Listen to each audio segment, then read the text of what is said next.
कॅमेरे उतर.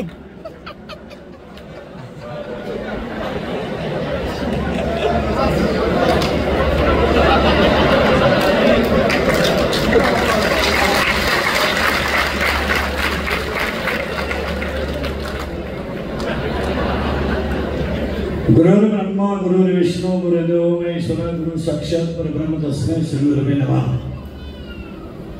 आजच्या या साखरपुड्याच्या कार्यक्रमानिमित्त जमलेले अत्यंत मित्र परिवार, प्रथमतः वारकरी संप्रदायातील राजकीय क्षेत्रातील एकाही व्यक्तीचं सगळ्यांचा नामोल्लेख करणं शक्य नाही, परंतु आठव्या त्याच्या ओळीनुसार गाय वासरासाठी दूध देते, परंतु तिच्या दुधाचा उपयोग अख्ख्या सगळ्यांना होतो. तसं मी तुमचं लेकरू म्हणून तुमच्या सगळ्यांचे गुणगौरव गाण्यापेक्षा तुम्ही उपस्थित राहिल्याबद्दल आभार मानणं याच्यापेक्षा आपण काही बोलू शकत नाही. आजच्या कार्यक्रमाला आता सगळ्यांच्या मान्यवर उपस्थित म्हणजे वाले साहेब सगळे, थोरात साहेब आहेत, आमच्या वहिनी आहेत, सगळे आहेत. विशेषतः सगळ्यात महत्वाची गोष्ट आजच्या कार्यक्रमाला रामकृष्णजी महाराज लगितकर आहेत आणि सगळ्यात महत्वाची गोष्ट ज्यांनी अतिशय त्यागाने देऊळच्या डोंगरावर परमार्थ केला असे आमचे महाराज आनंदीवरून हजर आहेत. पुरुषोत्तम महाराज, पृथ्वीराज महाराज, त्यांचं पहिल्यांदा कौतुक. आजच्या कार्यक्रमात एक वेगळे 2-3 मुद्दे मी तुमच्यापुढे मांडणार आहे. आज आपण एक थोडासा बदल केला तो असा आहे, प्रत्येक कार्यक्रमामध्ये विशिष्ट लोकांना भेटे बांधणे आणि विशिष्ट लोकांनी त्यांच्याकडे पाहणे, हा बदल आपण आता असं करू टाकला. थोडी लोक मला नाव ठेवतील. आता मी 30 वर्ष लोकांनी नाव ठेवलेलं सहन करत आलो, पण आता थोडा बदल करायचा तो असा, इथून पुढे विशिष्ट व्यक्तीचा सत्कारच करायचा नाही, करायचा तर सगळ्यांचा, नाही तर एकाचाही. म्हणून आजच्या कार्यक्रमात मी ठरवून टाकलं, एक प्रत्येक येणाऱ्या व्यक्तीला की 6 इंची पांडुरंगाची मूर्ती आहे, ती मूर्ती देवघरात राहील. सर्वसामान्य माणूस तिला अगरबत्ती लावेल. दुसरी गोष्ट, खिशामध्ये मालिका असेल, त्या मालिकेवर माऊलीचा फोटो असल्यामुळे ती कुणी टाकून देणार नाही आणि वैष्णव म्हणून ती मालिका वाचली जाईल. हा एक बदल आपण ह्या कार्यक्रमात केलाय. सत्कार हा विषय आपण बंद केलाय. दुसरी गोष्ट, बऱ्याच लोकांची आम्हाला तक्रार आली किंवा इंद्रिकर महाराज कंबर बांधू लोकांना सांगतात किंवा लग्न साधे करा, लग्न साधे करा, लग्न साधे करा. आणि त्यांनी एवढा मोठापणे जाऊ का केला? हा तुम्हाला दाखवण्यासाठी केला, हा तुम्हाला दाखवण्यासाठी केला की आपण बदल करू शकतो आणि ती बदल करण्याची आपली ताकद आहे. आपण सगळं बदल केलं. जेवण महाराष्ट्रीयन, आपण शांतपरी खानदान आहोत. चायनीज बिनीज आपल्याकडे चालणार नाही. त्याच्यावर माझ्याकडे 8 दिवस वाद केला. जेवण महाराष्ट्रीयन, वाढणाऱ्याचा ड्रेस वारकरी, कुणाचा सत्कार नाही, सगळ्यांना समान वागणूक आणि सगळ्यात महत्वाची गोष्ट खुर्ची पण सगळ्यांना खाली. ज्याला फक्त आधार आहे त्यानेच खुर्चीवर बसायचं,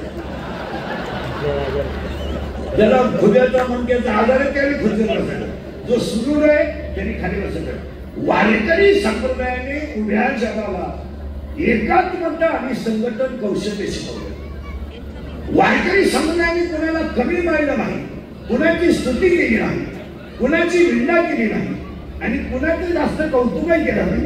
आणि आपली एक शेतकऱ्याचा मुलगा आहे, गरीब कुटुंबातून जन्माला आल्यानंतर वारकरी संप्रदायामध्ये 30 वर्ष उतरल्यानंतर स्टेजवर बसलेल्या सगळे राजकीय धार्मिक लोकांच्या आशीर्वादाने आपण इथपर्यंत पोहोचलो. आपण वैष्णव आहोत, त्यामुळे आपल्यामध्ये बदल करण्याची ताकद आहे. दुसरा एक प्रोग्राम आहे, तो आता तुमच्या समोरच भेटून टाकला. एक व्याही भेट कार्यक्रम होता आपल्याकडे. त्यांनी एकमेकाला कवडी मारायची, लोकांनी हसायचं. हे बंद केलं पाहिजे. तुम्ही आजपासून बंद केलं. तुम्ही मला थोडं नाव ठेवा, पण आपल्या माणसांसाठी ही काळाची गरज आहे. कारण आज वारकरी संप्रदायामध्ये महाराज या विश्वामध्ये तुम्ही अभ्यास केला चांगला, तर या विश्वामध्ये या समाजासाठी विश्वात कोणती मुद्दे असे आहेत मला, विश्वातलं सगळ्यात कोवळं बाळ कोण झालं असेल तर बरोबर आहे. विश्वामध्ये दुसरा शब्द की ज्यांना कुणाचाच आधार नव्हता, पण ज्यांना बसायला मांडी नव्हती आईची, त्यांच्या मांडीवर अर्थचेते हे नाव आहे. विश्वातला कसला चमत्कार आहे की सगळा भावच गुरु केला. हा विश्वातला सगळ्यात मोठा चमत्कार म्हणजे ज्ञानोबा आहे. विश्वातला सगळ्यात मोठा चमत्कार. पण ज्ञानोबाला जर सत्य भाव गुरु करू शकता, ज्ञानेश्वरीचा जर अभ्यास केला एका मिनिटात, तर ज्ञानेश्वरीमध्ये ज्ञानोबारांच्या आईचं नाव नाही, ज्ञानोबारांच्या वडिलांचं नाव नाही, ज्ञानेश्वरीमध्ये देवाचं नाव नाही. ज्ञानेश्वरी शेवटची ओळी तयार करताना कंठ नाचून येतो, रोमांच्या अंगावर उभे राहतात आणि डोळ्यातून आसू येतो. ज्ञानोबाराय म्हणतात, माझ्या सत्यवादाचे टप्प केले बहु अनेक जन्म तपश्चर्या केली, तेव्हा मला तुम्ही गुरु भेटला. म्हणून त्यांनी शेवटची ओळी इतकी सुंदर केली. 18व्या अध्यायामध्ये 1791 ओळी आहे, किंबहुना तुमचे केले धर्म कीर्तन सिद्धी नेले, येथे माझे जी उरले पाहिजे. मग विश्वातला पहिला चमत्कार आहे कोवळं बाळ न बघा. विश्वातला दुसरा चमत्कार आहे ज्यांना मांडीच नाही त्यांच्या मांडीवर आकर्षण. विश्वातला तिसरा चमत्कार आहे सगळा भावच गुरु केला. विश्वातला चौथा चमत्कार आहे उशिरा आले आणि लवकर गेले त्यांना नरपाने म्हणतात. आणि विश्वातला पाचवा चमत्कार आहे ज्यांच्या समाधीला साक्षात पांडुरंग रडले त्यांना नरपाने. म्हणजे 5 चमत्कार ज्ञानोबारांचे आहेत. जसं राणे छत्रपतीला तुम्ही अभ्यास करा, बारीक अभ्यास करा. आपण काय करतो माहिती का, कुणीतरी कुणाच्या तरी नावावर बघतोय, आपण प्रयत्न करीत नाही, आपण दुसऱ्याचं नाव घ्यायचं. मी त्याचा शिष्य एवढं म्हणायचं, माझा गुरु काय म्हणतो हे करायचं नाही. माझ्या गुरुच्या नावावर मी माझं दुकान चालवायचं. पण माझा गुरु पाण्यात दर्शन करीत होता आणि तू भजन खाऊन भजन म्हणतो काय सुद्धा म्हणे आपण करीत नाही. दुसरं छत्रपतीच्या बाबतीत पाहतो ना, या राज्यात छत्रपती असे राजे आहेत की स्वतःच अपत्य सुख जास्त भोगू शकले नाही. दोन्ही मुलांचा मृत्यू लवकर झाला, पण शेवटी राजारामांचं वय फक्त 25 वर्ष. शेवटी फक्त 25 वर्ष राजारामांचं वय 25 वर्ष. त्यावेळेस महाराणी ताराराणी 26 वर्ष शत्रुशीला घेत होत्या. त्या महाराष्ट्रातले आपण माणसं आहे, बाहेरचे जेवण, बाहेरचे कपडे या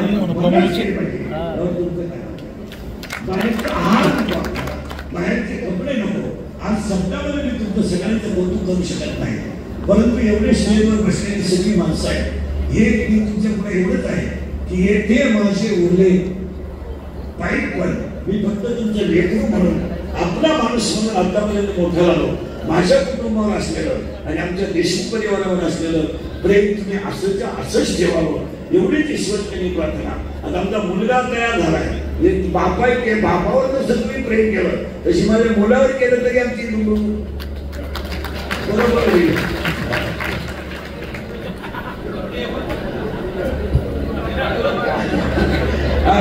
आणि तोही तयार आहे. आणि त्याला पृथ्वीराज जाधवांचं मार्गदर्शन आहे, तो शास्त्रीय शिकायला आहे. पण आम्ही बोलतो जेव्हा आमच्या लोकांना राग येतो, आम्ही स्वतः त्याग करतो तेव्हा बोलतो. तुम्हाला निश्चित वाटेल की आम्ही सगळ्या आयुष्यावरच राहणारी माणसं आहे, म्हणजे सगळ्यांना. पण आमचा मुलगा एकच असून माधुरी घेऊन शिकतोय, आमच्या पुढे शिकण्यासाठी आहे. लोकांना आमचं माहीत नसतं, लोकांना एवढंच माहीत असतं इंद्रिजन बोलतात, इंद्रिजन पैसे घेतात, इंद्रिजन बोलतात एवढंच माहीत असतं, आणि काही बोलतात एवढंच माहीत असतं. आमचे आम्ही 25 लोकांना रोज बसतो, पण आमचा मुलगा आम्ही माधुरी मधून ज्ञानेश्वरी शिकवतो. हा आदर्श तुमच्यातला कोणी घेऊ शकत नाही, तुम्ही पाठवू शकत नाही. तुमच्यातला एकच माणूस पाठवू शकत नाही. एक मुलगा जीवन सुखी करण्यासाठी कोवळ्या वयामध्ये तुम्ही 16 वर्षी आईबापापासून बाजूला पाठवू शकत नाही. आणि तो पाठवतो का, संप्रदायाची परंपरा टिकली पाहिजे त्याच्यासाठी. आता मी संस्थेत नसते, शिकलेलं नसल्यामुळं मला संप्रदायात काही मोठ्या संकटाला त्रास द्यावा लागला.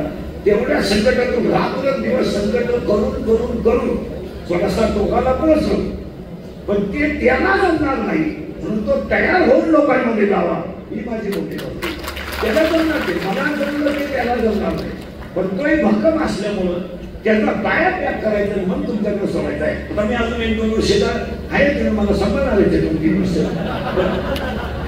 पण त्याच्यानंतर आमच्या मुलावर प्रेम केलं पाहिजे, मुलावर प्रेम केलं पाहिजे. आणि आजच्या कार्यक्रमात सगळ्यात मोठं पायाकडून सांगतो, वेळेत तुम्हाला पावणे 1चा कार्यक्रम होता, फक्त 30 मिनिटं कार्यक्रम वेळ म्हणजे काहीच नाही. सगळ्या माणसांनी जेवण केल्याशिवाय जायचं नाही. जेवणाला थोडीशी गर्दी होईल, परंतु थोडा वेळ थांबून राहा आणि माझ्यावर तुमचं मुलगा म्हणून असणारं प्रेम अखंडपणे असंच राहू द्या, एवढी माऊलीची प्रार्थना.